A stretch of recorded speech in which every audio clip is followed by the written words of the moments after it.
Here we go again. Wartime podcasting once again. Welcome to an unqualified uprising. The war against Venezuela has begun, and we're going to talk a little bit about it. I'm joined by producer Adam behind the computer, and I am. Hello. Oh, sorry. Go ahead. Hello. Hello. Yes, and I am, of course, your host, Mike. And we're going to talk a little bit about what happened this morning, early this morning, whatever time zone Venezuela is in. Whatever. Are they in our time zone? I don't know. I don't think so. Neither do I, but that's... So anyways, the United States attacked Venezuela this morning. It was all over the internet everywhere. I first saw it on the Times of London or whatever, and then I saw it pop up on Al Jazeera, and then it was just across everywhere. Everything was going nuts.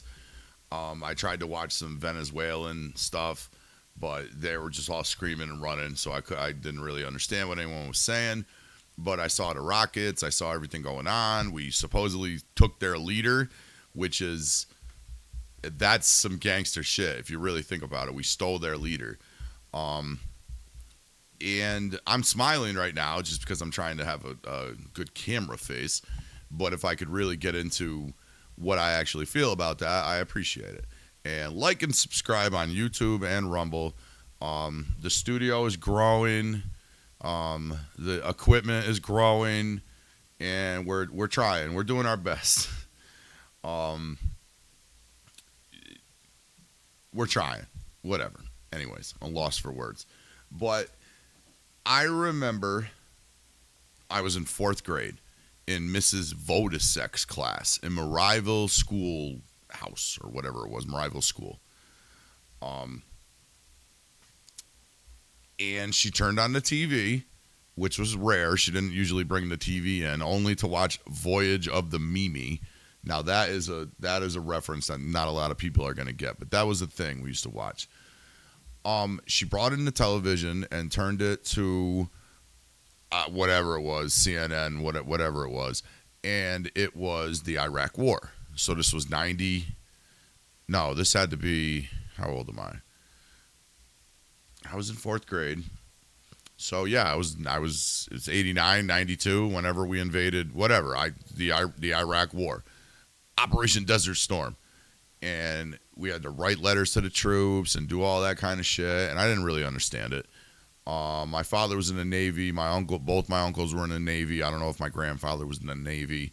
My grandfather on the other side was in the Army. So I'm not sure exactly what his grandfather did. But I come from a long line of military people. I am not one. I guess I'm a pacifist. No war. But whatever. I remember writing letters to the troops and sending stuff to the troops, and obviously I support the troops. Everyone should support the troops, but I don't support war. So, and it's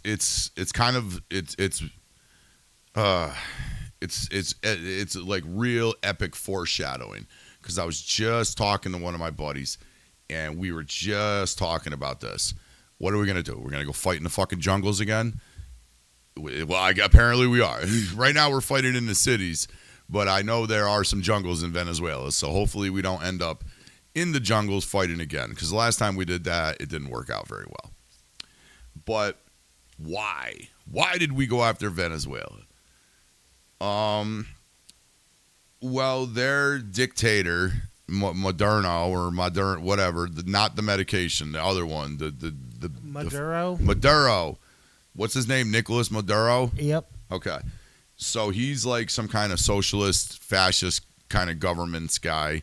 And they got a bunch of natural resources that they're trading with China and Russia. And we can't have those guys, and we can't have them having any kind of strategic power. So we kind of let loose on them.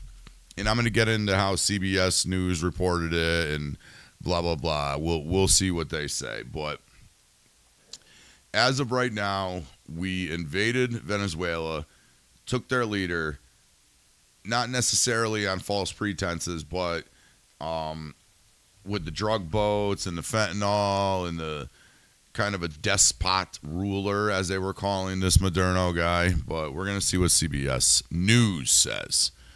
Let me get to the article here. U.S. strikes Venezuela and captures Maduro. Trump says we're going to run the country for now. What to know about the U.S. military attack on Venezuela? President Trump said Venezuelan President Nicolas Maduro and his wife were captured and flown out of the country early Saturday morning, confirming a large-scale strike by the U.S. that drew quick condemnation and concern from across the globe. Oh, no! They're mad! Now, see, okay. They start the next sentence with Mr. Trump. So right off the bat, that's no good.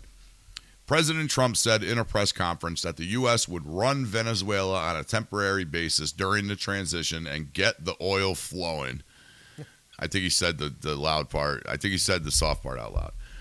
The U.S. Army's Delta Force, an elite special forces unit, carried out the operation to capture Maduro, officials told CBS News. Maduro is expected to face federal charges in the U.S. related to drug trafficking and working with gangs designated as terrorist organizations, which Maduro denies. Attorney General Bombshell Pam Bondi, that wasn't in there, I added that, shared a superseding indictment similar to one filed against Maduro in 2020. The strikes followed months of U.S. military buildup in the region, with the USS Gerald R. Ford aircraft carrier and numerous other warships positioned in the Caribbean. In recent weeks, the U.S. has seized 2 oil tankers off Venezuela. What? Okay, so they wrote that wrong. It's supposed to say, in recent weeks, the U.S. has seized oil tankers off the coast of Venezuela, launched deadly strikes on more than 30 boats the administration says were carrying drugs, and struck what President Trump called the dock area where they load the boats up with the drugs. Could you be any more, I mean, if we're talking military, strategy, could you... They can't let President Trump discuss military strategy because it sounds really dumb. The dock area, where they unload the drugs. So we hit it with bombs. Okay, which dock area? All of them. All of them? Every one of them? Yeah. We got them all. No more docks. Then he did the hand thing, probably. He definitely did the hand thing. Listen. Okay, here, now this is from 6 minutes ago. Venezuela's vice president said she'll work with U.S., Trump says. In his press conference, Mr. Trump and Delcy Rodriguez, the vice president of Venezuela, is ready to work with the U.S. president, indicated that Rubio had spoken to her. Mr. Trump said Rodriguez indicated, we'll do whatever you need, although he also said she doesn't have another choice. Oh, man. That's good. Chuck Schumer said something. What does Trump call him? Crying Chuck Schumer? Yep. Senate Democratic leader Chuck Schumer joined other Democrats in criticizing Mr. Trump's plan for the United States to run Venezuela until a proper transition can occur. Chucky. The idea that Trump plans to now run Venezuela should strike fear in the hearts of all Americans. Schumer said in a statement after the president's press conference on the overnight operation in Venezuela. The American people have seen this before and paid the devastating price. Not sure exactly what they're saying, and I don't know what he's comparing it to. See, maybe the occupation of Iraq. Yeah, but Chuck Schumer probably voted. Listen, they say things like that. That just there's. We all know what happens. We all know what they did. Without going into specifics? No one knows. Yeah, exactly. There's never a specific. There's never an exact reason. Well, why aren't you for this? Well, I don't like it. Why? Because I don't like it. Well, why exactly? What's the fundamental reason? Well, Trump doesn't like it. That's still not a reason. Okay. The New York Democrat accused the Trump administration of attempting to distract from the state of the U.S. economy and its handling of the release of the Justice Department files related to the investigation of Jeffrey Epstein. Oh, my God. Okay.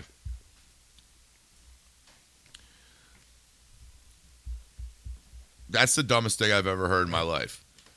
We're going to start a war. Listen, I understand false flags and I understand shit like that, but everybody's screwing up this Epstein shit. And I'm going to listen, next time special guest Joe's in here, I got to rail against him because this Epstein shit is just a debacle. That's why I'm not even talking about it right now because it's just so infuriating. Venezuela gets the precursors for fentanyl from China.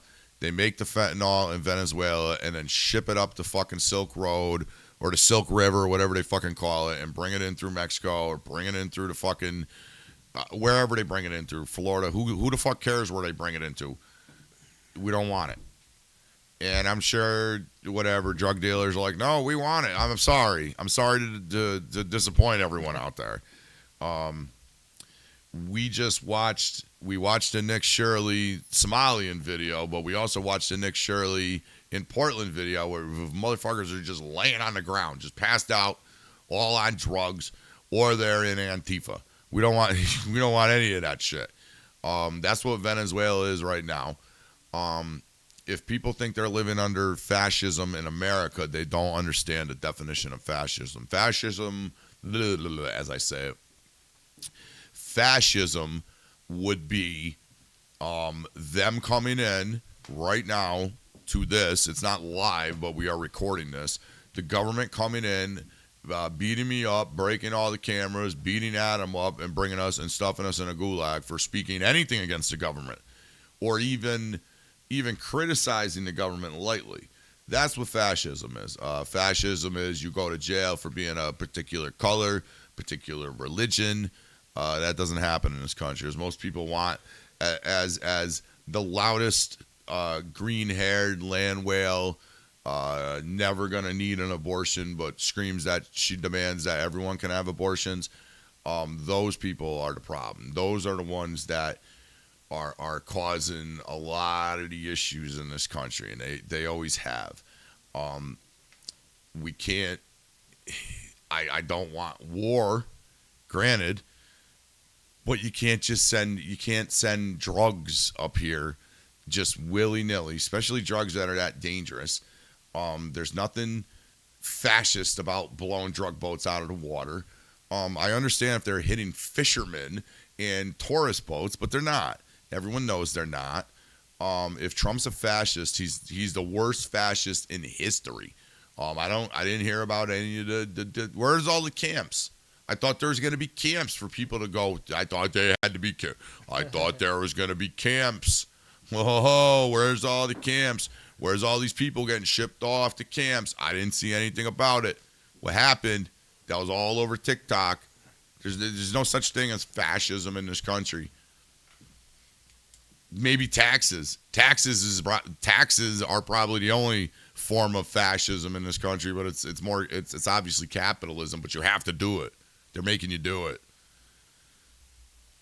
We should take everyone that wants like socialism. We should take them all and send them to Venezuela, and they can live under socialism. And we'll take all the Venezuelans who hate that shit and bring them here, and they can replace all the morons and the dudders that we send down there, because they're not going to be able to reproduce. And if we're not careful, their septum rings are going to get hooked together and they're going to die in the wild. Now, let's get to how I actually feel about war, as I went off on that diatribe of why it's okay to blow up fucking drug boats. I don't speak for MAGA. I never have. I don't speak for the Democratic Party. I never have. I did not vote for war at all. My vote was geared towards immigration because everybody came here. Everyone that's a citizen here had to get here from some other place. and an overwhelmingly amount of those people did it legally or did it when there was no such thing as immigration. But I want people to come here legally. Millions and millions and millions have done it. Billions throughout the world have migrated across fucking the country or across the world. So I don't understand why it's a big problem telling people, hey, you got to sign this form. You got to kind of know about this country. You got to want to be here. We need you to be a good member of society. And that's about it. That's all we want. But I don't want war, and I didn't vote for war. I vote for, like, peace. I wanted peace. When I voted for Trump, he said no new wars. Now we have wars all over the place. One of my other buddies asked me, are we at war? Well, which one do you want to talk about? There's the war in Venezuela that happened yesterday, but there was the ongoing war in the Ukraine and Russia that's been continuous for 2 or 3 years. There's the war in Palestine and Gaza, as much as we try to overshadow it because, we try to hide it because, dreidel, dreidel,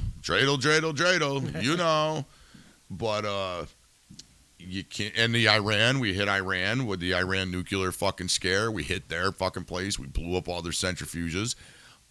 We attacked Syria. There were strikes in Nigeria yesterday or the day before, and that's why the strikes didn't happen in fucking Caracas today. They were supposed to happen a couple days ago, but we were too busy bombing Nigeria. And little did I know, I didn't know we were at war with Nigeria. I don't know anybody from Nigeria, nor do I have any issue with anybody from Nigeria. I thought they were just kind of one of the countries that just you don't go to. But evidently we're at war with everyone. So in theory, Syria, Iran, and now those were strategic attacks, but still, when you attack someone, you're at war. If I punch you, we're in a fight. So you got Syria, you got Nigeria, you got Russia, Ukraine. We're not in that, but we are in that through proxy, either by weapons or manpower or specialization, like our specialized radar and fucking Iron Dome. Strikes on Nigeria, which nobody knew was a fucking thing. And, the big old Venezuelan war that we just started today. What is the UN going to say about this? I don't know. What's Canada going to say? We always got to wonder what Canada's going to say. Trump said the president of Mexico is trying to be kind of a help, but she's controlled by the cartels, Gloria Steinborn or whatever her name is. And he said she's cool, but she's controlled by the cartels. The Venezuelans are all in the Venezuelan government is all part of the cartels. We're blowing up drug boats. Now we're blowing up their capital. Caracas. Taking their leaders. Taking their leaders. We're almost turning into like the Empire from Star Wars. And I don't agree with it. I don't agree with it. I understand bad people. Okay, first of all, and I'm not the only one who thinks like this. There are others. We don't have a John Wick guy. We don't have a Chuck Norris guy. I've said this before. We don't have anybody that can go do this shit in the cover of darkness. Like, does Tom Cruise really have to make another Mission Impossible? Can't we send him off to kill these people or to rescue these people? Do we always have to just fucking go in there and obliterate everything and so everyone knows it's us? We can't use any, precision, fucking covert, a strike. I know we got Osama bin Laden that way. Why can't we seem to get anyone else that way? We always got to send out drones, and we're blowing up fucking journalists, and we're blowing up collateral damage. We don't have like a Jason Statham that can just go over there and get rid of people. I know it sounds ridiculous, but they say conspiracy theory, truth, 6 months. That's the difference. How is what I'm saying so outlandish? But we'll continue another time. We'll see how this war is going, but we had to get on this. We had to start digging into this quick because I feel like this is just going to escalate just I don't know. The world might be on fire tomorrow. World War III. World War VII. We Yep, skipped a three. bunch. We were going right to World War VII. But thank you, Adam. I appreciate it. You're welcome. Okay, I almost got you not saying anything. And hopefully we will come to you again if Venezuela hasn't launched a empanada attack on us. We don't know. It could happen. But I am Mike. I've been your host for Unqualified Uprising. Please like and subscribe on Rumble. Leave a comment. And bye for now.